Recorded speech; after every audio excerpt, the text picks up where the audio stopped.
Background बता देता हूँ। इसमें 2006 में Agartala bypass road Agartala Vishalgarh bypass road के लिए लैंड एक्विजिशन हुआ था 2006 में, और जिसके अनुसार कॉम्पेंसेशन दिया गया था। और इसमें प्रोसीजर ये होता है कि जो भी रिक्वायरिंग डिपार्टमेंट होता है, उस समय BRO ग्रेफ जिसको बोलते हैं, वो रिक्वायरिंग डिपार्टमेंट था, वो लैंड एक्विजिशन कलेक्टर के माध्यम से लैंड एक्वायर करता है, और जो भी उसका जो कीमत आती है लैंड की, वो जो रिक्वायरिंग डिपार्टमेंट है लैंड एक्विजिशन कलेक्टर को देते हैं, और land acquisition collector compensation decide करके कंसर्न बेनिफिशियरी को दे देते हैं।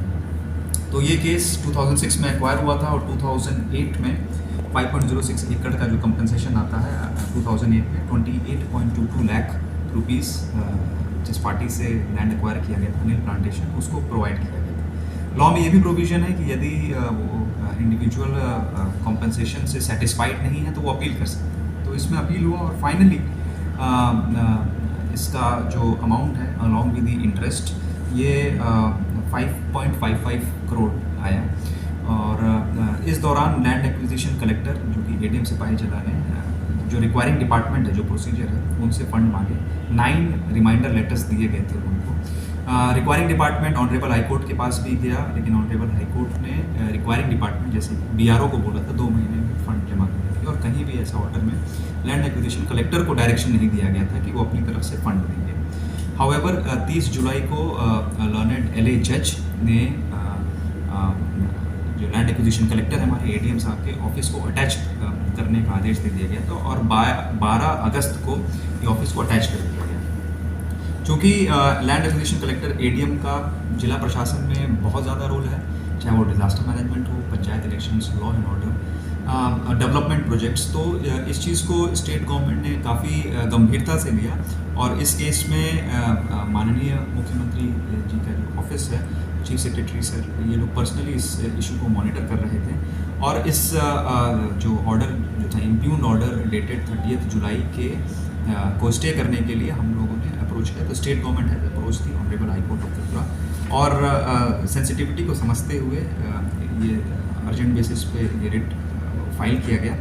और honourable high court of Tripura ने इस order dated 37/2024 has been stayed by the honourable high court of Tripura. मैं कोट करना चाहूँगा जो ऑर्डर का एक पैराग्राफ आप लोगों को कोट करना चाहूँगा।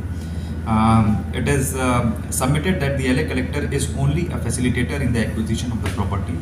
It is the requisitioning authority which has to satisfy the decretal amount during course of the execution proceedings.